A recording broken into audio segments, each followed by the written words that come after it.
Anak-anak mengawali pembahasan materi.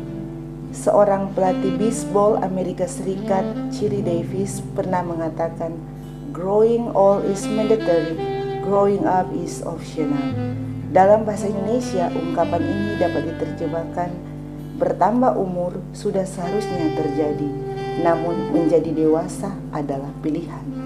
Maksudnya, setiap orang pasti bertambah usianya. Kita tidak mungkin menghentikannya sampai tiba waktunya ketika menutup mata.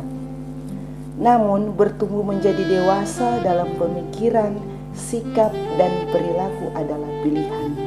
Tidak semua orang dewasa umurnya juga dewasa pemikiran, sikap, dan perilakunya. Setiap orang harus memutuskan untuk berubah menjadi dewasa dalam hal-hal tersebut, sehingga ia menjadi bijaksana dalam menghadapi berbagai persoalan di dalam hidupnya.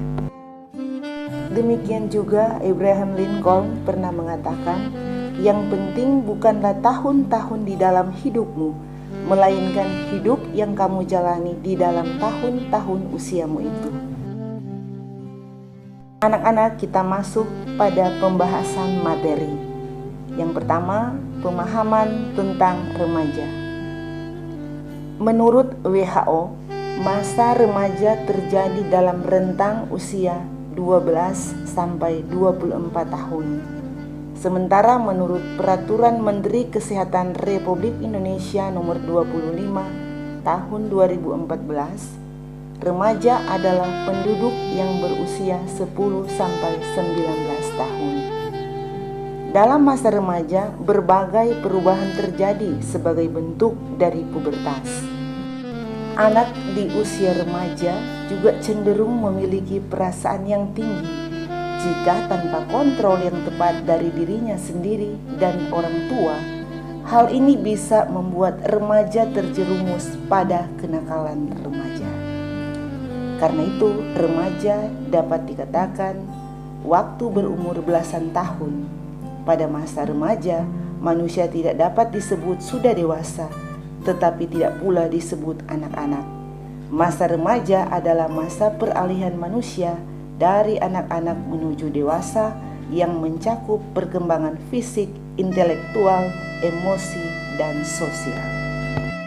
Nah, anak-anak, coba kalian perhatikan dan renungkan ciri-ciri perubahan fisik dan psikologis yang kamu alami antara usia di SMP dengan keadaan kamu sekarang di kelas 10. Anak-anak, mari kita belajar dari Tonya Harding, seorang pemain sepatu es yang terkenal di Amerika Serikat. 加速して先ほど飛べなかったトリプルルッツは決めました。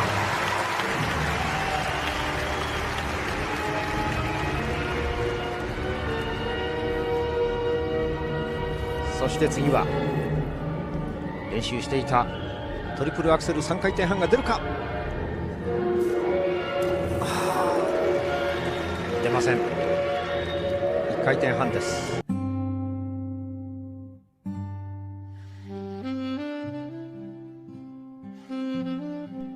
Anak-anak, selanjutnya kita belajar dari Alkitab. Dalam kitab 1 Samuel pasal 2 ayat 26 dan 1 Samuel pasal 3 ayat 19, kita menemukan bahwa Samuel adalah salah satu pribadi teladan. Sejak masa kecil, Samuel telah diserahkan oleh Hana ibunya kepada Imam Eli untuk dibesarkan dan dididik di bait suci Allah di Silo.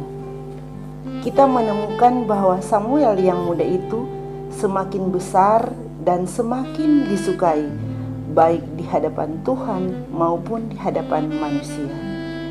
Itu semua terjadi karena ia hidup dengan firman Tuhan. Samuel tumbuh menjadi seorang muda yang matang pribadi dan emosinya.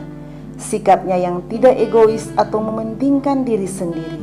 Samuel selalu memikirkan pentingnya pelayanannya kepada Allah. Nah, anak-anak, keberadaan Samuel berlawanan 100% dengan gambaran yang kita temukan pada Hofni dan Fineas, anak-anak dari Imam Eli. Mereka adalah pribadi yang egois, mementingkan diri sendiri, dan tampaknya juga pemarah. Mereka suka mengambil apa yang bukan menjadi hak mereka, yaitu tentang mempersembahkan korban sembelihan. Mereka mencuri, atau dalam istilah sekarang, kasus ini dikenal sebagai korupsi. Selanjutnya kita belajar dari gereja Korintus di dalam 1 Korintus pasal 3 ayat 1-9. Kita menemukan kisah tentang pertikaian yang terjadi di gereja Korintus. Gereja itu terpecah-pecah menjadi kelompok-kelompok yang masing-masing saling membanggakan diri sendiri.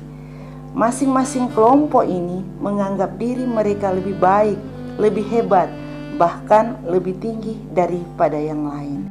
Dari jemaat Korintus kita belajar bahwa untuk bisa bertumbuh menjadi dewasa, kita harus berusaha meninggalkan sikap kekanak-kanakan kita, cara berkata-kata, merasa, dan berpikir seperti kanak-kanak.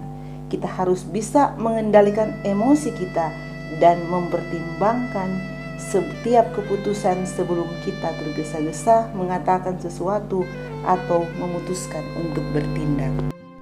Selanjutnya Amsal 2 ayat 6, kita belajar bahwa kedewasaan itu dicirikan oleh kebijaksanaan atau hikmat.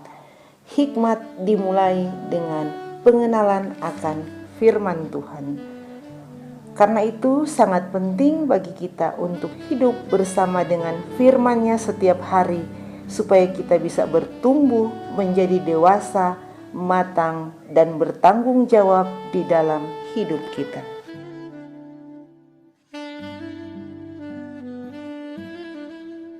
Terima kasih sudah menonton video pembelajaran ini. Shalom.